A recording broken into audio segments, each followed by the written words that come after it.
markets to me, and it was somewhat devastating because, I'll always admit when I'm wrong because I don't want to walk around wrong, but I always thought that the free market was the best way to have consent. But he showed that free market also is free. The labor transfers are so evil. Like when you have populations that are willing to work for less, you don't get an American family, an American community. And as you talked about in your book, the death of what was it called? When you talked about Detroit and the cities and the deaths of the cities, that's a slaughter of cities. Yeah, that's a result of the state-sponsored usury that is this free market capitalism. Do you recommend? Because I think economics is so tied with our morality problems right now. Do you recommend? Absolutely. Do you recommend tariffs? Like how would you structure? And I know it's too complicated, but just in general, how would you structure the economy? I'll give you a real simple example. I just got back from 3 weeks in Kenya. Okay, Kenya, East Africa, the whole country. You go around there. I'm coming into a city I went to Western Kenya this time. Left Nairobi, went to Western Kenya, lived on a little farm called Ashamba. We go into this town called Bungoma. It's the ugliest place I've ever seen in my life. And what you see there in the marketplace is acres of used clothing. All of it, they even have a word for it. They call it matumba. The Swahili word for used clothing. All of this stuff comes from the Goodwill boxes in America. It goes to Jewish rag pickers in New Jersey. They sort it out and they ship it to Kenya, and this makes an economy impossible. The priest I met in Bungoma said he went to school. His father put him to school by growing cotton. There is not one cotton seed left in Bungoma because of Matumba. This is because of free market. This is the free market in action. This cheap shit flows into East Africa and it destroys the economy. Nobody can plant cotton. This happened in 1985 in Tanzania when Nyerere died. Didn't die, he retired. The next president takes over. He lets Matumba into Tanzania, and within 2 years, he wiped out the entire garment industry. They wiped out the entire garment industry in Kenya. 50,000 tailors. The guy I met in Nairobi told me he went there arrived in Nairobi in 1960. You couldn't buy a shirt in Nairobi. You had to go to a tailor who would make you a shirt. This is the source of wealth. There is only one way out of poverty, historically, and that is the production of cloth. That was the way out of poverty. The transition from a subsistence economy in Italy to a manufacturing economy in the 14th century was cloth. Same thing in Germany in the 16th century. Same thing for England in the 18th century. Same thing for America in the 19th century. And the same thing for China in the 20th century. Every single country that has moved from subsistence economy to a manufacturing economy and the wealth that comes from that did it by producing cloth. Now, what this Matumba does is it prevents that manufacturing base from forming in all of East Africa. So in 2015, the people, Kenya, Uganda, Tanzania, Rwanda, all get together and they erect tariffs to keep out Matumba. Guess what happens then?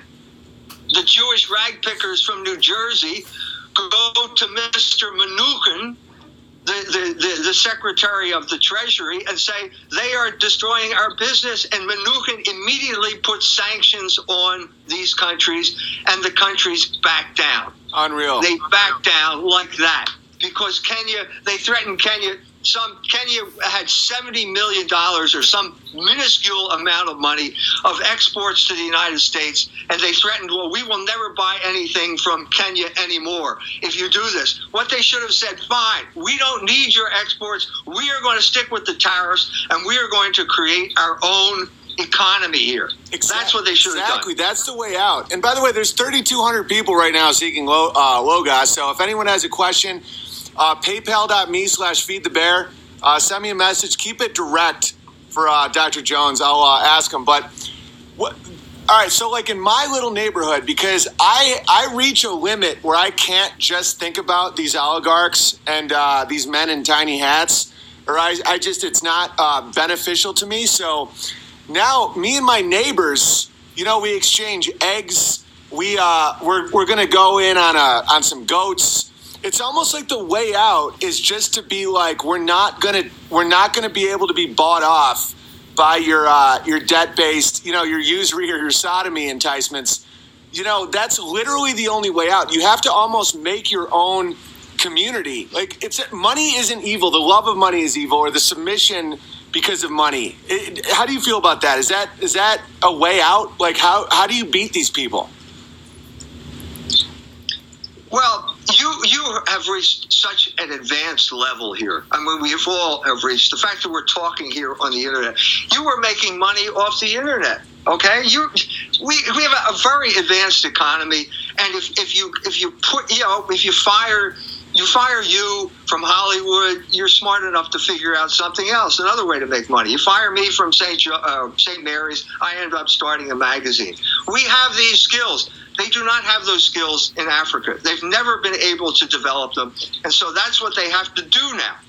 The biggest thing that helped people here in the United States when my grandfather, my Irish grandfather, came here in 1900.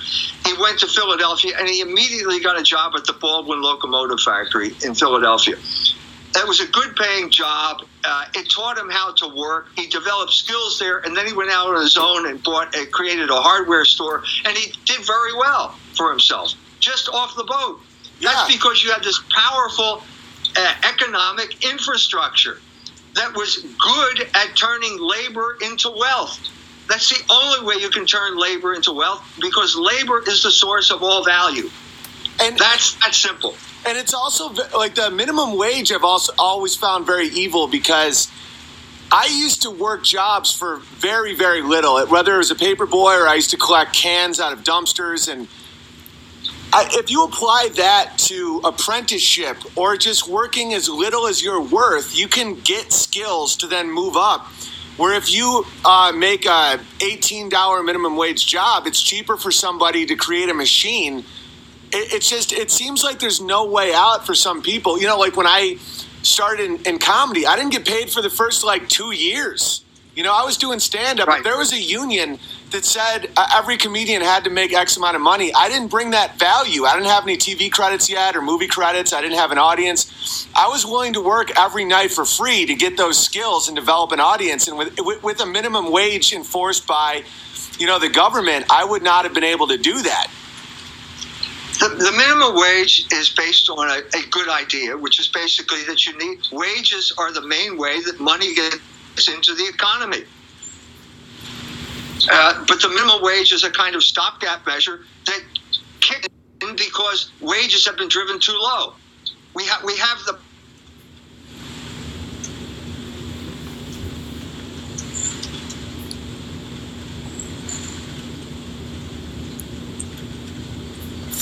froze. Come on.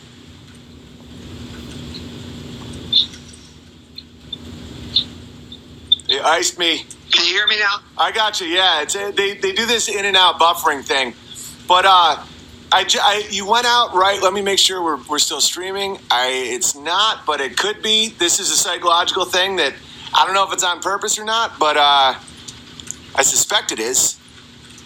Hang on a second. Let me double check if the streaming is still working. It's still going. All right, cool. Yeah, you cut off right as you were talking about a stopgap measure because wages are too low. Yeah. So the classic example was Florence in the 15th century when Cosimo de' Medici comes to power.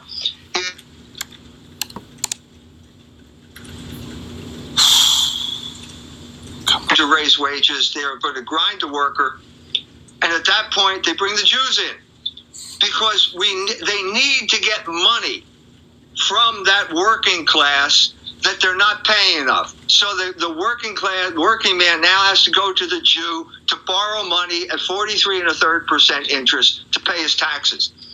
This eventually killed the economy. It killed Florence. By the time the century ended, Florence was the museum that it is today, because they killed the source of wealth, which was the manufacture of cloth. That is what made Florence wealthy. It was wool cloth. And Florence was famous for their wool throughout all of Europe. And the Medici family first made its money from manufacturing wool cloth. And then they took that money, and instead of reinvesting it in the worker, they got into banking and they got into usury. And that's the whole story. This is all in Barron Metal. My history of capitalism is the conflict between labor and usury. It's always this conflict between labor and usury. The Jew says, like Shylock, that my ducats can copulate faster than Laban's ewes and rams. The Jew thinks he can make money by not working. The Christian alternative is what the Benedictines said. It was ora et labora. Okay? Labor is the only source of value. If you cheat labor, you're cutting off your nose to spite your face. That is the problem with our economy. It's always a race to the bottom. Exactly. We're always trying to find some cheap labor force in India, okay, so that we can make more money by stealing the surplus value that those people create when they create a product. I'll give you a classic example here, okay? A girl power T-shirt. Girl power, written here. That T-shirt costs $39. You put it on your daughter so that she can advertise feminism, okay? Well, where did that T-shirt come from? Well, it came from India. Well, who made it? Well, women made it, and they're being paid 48 cents an hour so that your daughter can parade around and advertise feminism. Yeah, and that's what's also affecting comedy is life itself is becoming an upside down irony. Because of this, this whole rejection of natural law makes everything ridiculous. It's like what you were talking about with Nero, how he married his boyfriend and put a horse in Senate. It's becoming a very evil comedy. And another perfect example is bringing women into the workforce so that you can get more money, but then all you did was make labor half as valuable, and now kids don't have moms, you know? That's right. So that's what happened. What was feminism? Doubling the workforce. And why did the oligarchs want to double the workforce? Because you cut wages by 50% when you double the workforce. So now you need two people to produce enough to support a family, where before the father alone could support the family and the mother could stay home and raise the children. Are the oligarchs the ultimate slaves? Because they seem like they're truly, deeply in love with money to a degree where... You know, one thing that we always talk about in the stream is no one's having more fun than us.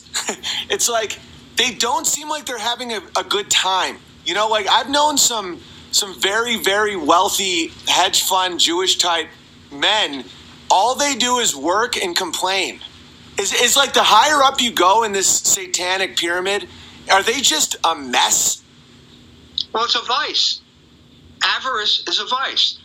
Avarice is one of the 7 deadly sins. We're back with Logos again. This is Logos. Yeah. There is an order to be you can be a skinflint, or you can spend like a drunken sailor. They're both wrong. What you have to do is find the Logos in the middle, which means you know the proper use of money. How to use money properly. Put it to good use.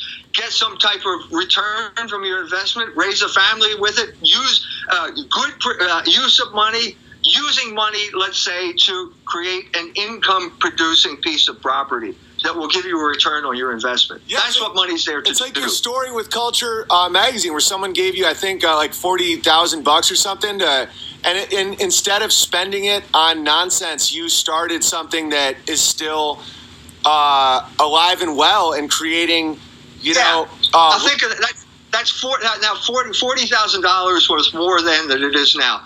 But I have lived off of $40,000 for 40 years now.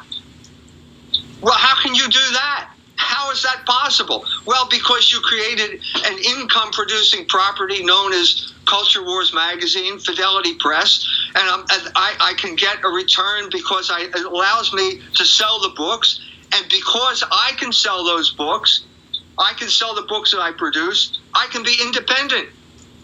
Yeah, that is the basis of independence. and you create value, and that's the main thing. It's not this parasitic, the ducats, my ducats can copulate or whatever, like that sick, weird thing of just adding zeros. When you create value, it's a good life. Like someone just wrote me, "Hi, Big Bear. 1 year ago, I followed Jordan Peterson, Rogan, Ben Shapiro, Scott Adams, all anti-Logos. Today, I listen to you, Vox, Roosh, and E. Michael Jones. All follow Logos.